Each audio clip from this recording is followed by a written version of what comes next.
Good morning বন্ধুরা, সবাই কেমন আছো? আশা করি আমার বন্ধুরা সবাই ভালো আছে। বন্ধুরা, আমরাও সবাই ভালো আছি।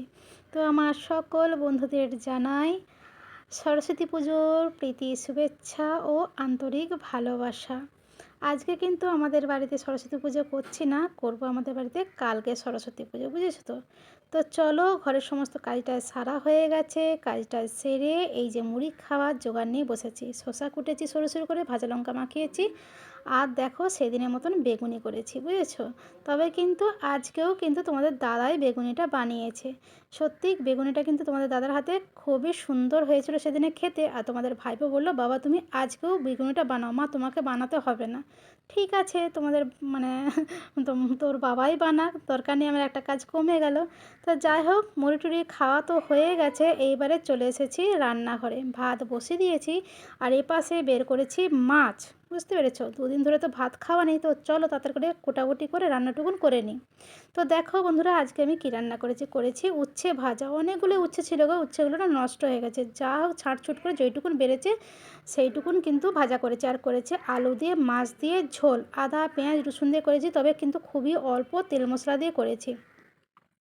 তবে গন্ধটা কিন্তু দারুণ উঠছে, একটা খুব সুন্দর একটা গন্ধ উঠছে মাছের ঝোলটার। অবশ্যই রয়েছে ভাত, তবে কিন্তু আজকে দেরি করব না, ভাত কিন্তু এখনই খেয়ে নেবো। আর তোমাদের দাদাও কিন্তু দোকানে যায়নি, তোমাদের দাদাও ভাত খেতেই যাবে। অ্যাকচুয়ালি কী বলো তো, দুদিন তো ভাত খাওয়া নেই, মনটা যেন মানে ফস করছে। বলে না, মাছে ভাতে বাঙালি। আমরা বাঙালিরা সত্যি কথা বলতে একবেলা ভাত না খেলে আমাদের হয় না, তার মধ্যে তো আমরা দুদিন ভাত খাই না। চিন্তা করতে পারছো কতটা কষ্ট? আমার তো ভীষণই কষ্ট হচ্ছে সত্যি কথা বলতে বন্ধুরা।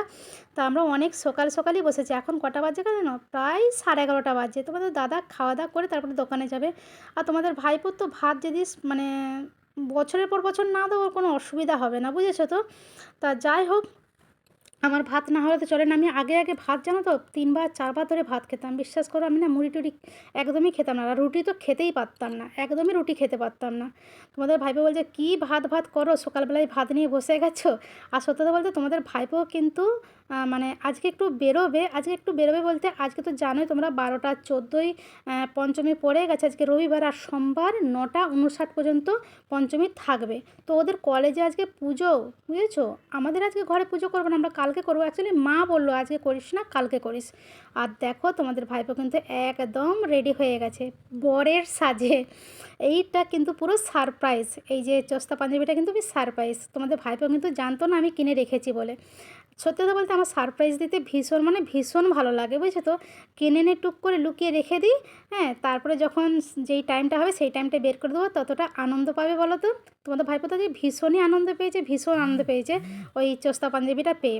আর এই জুতোটা তো জানোই আমার বোন দুর্গাপুজোয় দিয়েছিল। তো যাই হোক, ছেলেকে খুশি দেখে আমারও তো ভীষণই ভালো লাগছে। আর ছেলেকে মানে আনন্দ দিতে পারলে আমারও ভীষণ ভালো লাগে, বুঝছো তো? কারণ কী বলতো, আমার ছেলেও আমাকে ভীষণ আনন্দ দেয়। ছোটোখাটো জিনিসগুলোকে এত সুন্দর করে তুলে ধরে না, ও আমাকে মাঝে মাঝে এক একটা এত সুন্দর সারপ্রাইজ দেয়, আমি নিজেও না অবাক হয়ে যাই। তা সত্যি কথা বলতে আমারও মানে তোমাদের ভাইপোকে সারপ্রাইজ দিতে পেরে আমার ভীষণই ভালো লাগে। যে আমাকে ভালো রাখবে তাকেও তো ভালো রাখা আমার দায়িত্বের মধ্যেই পড়ে, তাই না? তো চলো, তোমাদের ভাইপো তো কলেজে চলে যাচ্ছে।